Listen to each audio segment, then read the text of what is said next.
Assalamualaikum teman-teman, saya Randy Adha, Sekilas IT, dan video kali ini saya kedatangan monitor terbaru lagi dari Armageddon. Jadi beberapa hari sebelumnya saya juga sempat storyin si monitor ini di Instagramnya Sekilas IT. Jadi monitor Armageddon ini punya fitur yang update lagi, jadi lebih baik lagi mungkin di versi yang sebelumnya. Kita kenalan dulu, ini adalah Armageddon Pixel Plus Elite IF27 QXD. Ya, namanya udah QXD, Quad XD gitu. Monitor ini tuh punya resolusi 2560 dikali 1440 pixel atau bisa disebut 2K juga gitu. Nah, perbedaannya apa sih? Sekilas aja nih, perbedaan antara 1080p resolusi monitor yang punya resolusi 1080p dan monitor yang punya 1440p. Jadi perbedaan singkatnya tuh seperti ini, monitor 1080p dan 1440p. Di setiap pixel pada monitor atau tampilan lain yang menciptakan warna tertentu yang dapat digunakan untuk membuat gambar atau gambar yang dihasilkan pada sebuah monitor. Di resolusi 1080p memiliki 1920 x 1080 pixel yang totalnya mencapai 2.073.600 pixel. Sedangkan di monitor yang punya resolusi 1440p seperti monitor Armageddon yang saya bahas ini memiliki 2560 dikali 1440 pixel. Sehingga total pixelnya menjadi 3.686.400 pixel. Jadi semakin banyak pixelnya, semakin kecil, semakin padat, dan alhasil si gambarnya tuh semakin tajam. Semakin tajam, jadi ya semakin enak aja gitu dilihatnya, semakin real. Nah, seperti jadi itu salah satu singkatnya perbedaan antara resolusi 1080p dan 1440p. Oke, teman-teman, sebelum kita lebih jauh lagi menguji si monitor ini, saya pengen unboxing dulu atau bopak dulu, bongkar paket. Karena ini penting banget nih yang kalian harus perhatikan. Pertama, ketika saya bongkar paketnya, seperti biasa mendapatkan kaki penyangga seperti huruf P ini, lalu penyangga belakangnya masih sama seperti monitor-monitor yang sebelumnya Armageddon, tipis-tipis aja gitu. Terus si huruf P-nya juga nggak nempel semua ke meja. Kalau dipajang di meja seperti ini jadi agak ngangkat sedikit. Terus yang saya rasakan si monitor itu terlalu agak pendek gitu dibandingkan monitor yang sebelumnya. Ini jarak kaki ke layar ini cuman 8,5 cm aja. Terus keseluruhan dari atas sampai bawah ini hanya punya 44 cm aja gitu. Jadi si monitor itu nggak terlalu tinggi. Tapi untungnya ini masih bisa di tilt beberapa derajat ke atas sama ke bawah. Jadi kalian masih ada pilihan lah. Kalau misalkan kurang atas, kita tinggal naikkan ke atas, atau kurang bawah, tinggal turunkan ke bawah.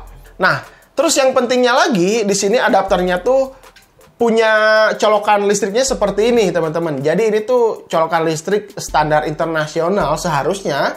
Jadi kalau misalkan kita mau pakai atau mau beli monitor ini, kita harus sediakan konverter atau adapter tambahan supaya bisa dicolokkan ke listrik di Indonesia. Oke, terus selanjutnya seperti biasa ada buku manual, terus buku garansi. Garansinya masih sama, 3 tahun seperti biasa.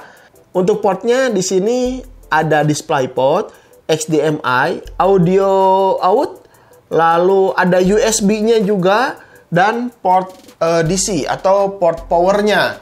Nah, untuk kabel displaynya hanya diberikan kabel HDMI aja gitu, karena memang ini si monitor punya 75 Hz aja. Karena untuk menampilkan 75 Hz sudah cukup menggunakan kabel si HDMI. Dan satu hal yang harus kalian perhatikan ketika kalian membeli monitor yang punya resolusi tinggi seperti ini, misalkan 1440p.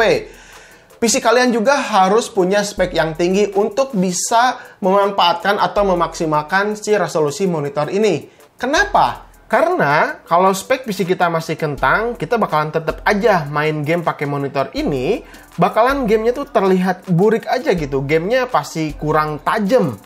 Soalnya masih main game di resolusi 720p atau 1080p. Karena PC-nya kurang kuat untuk ngejalanin main game di resolusi 1440p. Makanya, untuk memaksimalkan resolusi tinggi pada monitor ini, spek PC kita juga ya harus tinggi juga gitu. Tuh, ya minimal PGA card-nya GTX 1660 Super ke atas gitu. Terus prosesornya kalian gunakan Core i5 generasi 9 atau generasi 10, pokoknya prosesor yang punya teknologi bagus dan punya spek yang tinggi gitu untuk bisa memaksimalkan si resolusi yang tinggi di setiap gamenya. Nah, seperti itu. Udah paham kan? Nah, itu hal yang ya sebenarnya penting gak penting sih. Jadi nggak ada pertanyaan lagi nanti, Bang, kenapa sih saya main di monitor 1440p tapi kok si gambarnya tetap burik gitu, nggak tajam. Ya mungkin si resolusi gamenya tuh belum disetting ke 1440p gitu. Jadi agak burik, agak kurang tajam. Nah, seperti itu. Oke, kita lanjut lagi. Dia punya response time 5 millisecond. Jadi kalau misalnya kalian beli monitor ini, jangan berharap punya response time yang kecil. 5 millisecond ini udah lebih dari cukup ya. Terus untuk warnanya di sini udah ada 16,7 juta warna. Jadi untuk tingkat sRGB-nya atau color gamutnya memang tidak disebutkan lengkap di sini, tapi cuman hanya diberikan RGB 16,7 juta warna. Tapi ketika saya coba tes nonton video atau main game seperti ini, ya warnanya nggak terlalu terlihat lah apakah memang ini punya sRGB yang bagus atau enggak gitu. Yang penting warnanya masih tetap bisa dinikmati dengan mata biasa ya, bukan mata seorang profesional editor yang biasanya mata-mata seperti itu punya penilaian akurasi warna itu lebih tinggi lagi gitu ya dibandingkan mata kita yang biasa. Oke, terus untuk bezelnya juga udah frameless seperti ini, tapi kalau misalkan kita nyalakan seperti ini masih ada seperti garis hitam, ya sama ya, semua monitor yang sebelumnya juga seperti itu. Tapi kalau kita dalam keadaan mati, kita coba matikan. Nah, ini memang si frameless bezelnya tuh sangat tipis sekali gitu. Nah, untuk tingkat kecerahannya di sini tertera 250 nit. Ini udah lebih dari cukup kalau misalkan kita main di dalam ruangan. Tapi kalau misalkan dibawa ke luar ruangan, terus di belakangnya banyak sinar matahari atau lampu-lampu yang terang, mungkin si gambarnya nggak terlalu kelihatan karena apa ya, ada pantulan cahaya dari belakang gitu. Tapi kalau misalkan di dalam ruangan seperti ini, ya ini udah lebih dari cukup gitu, udah terang banget. Terus flicker free, anti Blu-ray, dan dia punya fitur AMD FreeSync. Jadi kalau kalian punya PGA card Radeon atau AMD, si fitur anti FreeSync-nya ini bisa dimanfaatkan supaya tidak terjadi screen tearing atau ghosting. Jadi meminimalisir si screen tearing ketika kalian menggunakan si fitur FreeSync kalau kalian punya PGA card dari Radeon. Nah, di sini juga yang menarik, si monitor ini sudah dilengkapi dengan G-Sync compatible. Jadi ya G-Sync compatible ini bukan murni G-Sync-nya, tapi ini adalah AI yang dimanfaatkan atau yang dimasukkan ke dalam monitor ini. Jadi kalian juga bisa memanfaatkan si G-Sync compatible ini kalau kalian punya PGA card dari Nvidia. Jadi kalian bisa mengaktifkan fitur G-Sync-nya supaya bisa seperti tadi, masih sama ya fiturnya, mengurangi screen tearing dan mengurangi ghosting ketika di pergerakan cepat di dalam sebuah game. Terus untuk software yang diberikan di sini masih sama dari pertama rilis si monitor Armageddon, masih menggunakan si softwarenya tuh seperti ini gitu. Nah, untuk HDR-nya seperti ini. Nah, HDR-nya kalau misalkan kita off-kan, layarnya agak redup. Tapi kalau misalkan HDR-nya kita on-kan, si monitor ini layarnya atau warna kecerahannya lebih cerah aja. Tapi ketika saya coba di beberapa game atau beberapa film, memang ada yang lebih enak si HDR-nya di-on-kan. Ada juga ketika di-on-kan si gambarnya jadi nggak karuan gitu, kurang bagus juga. Jadi ya sesuaikan sama kebutuhan aja gitu. HDR-nya mau di-on-kan atau di-off-kan. Nah, seperti itu.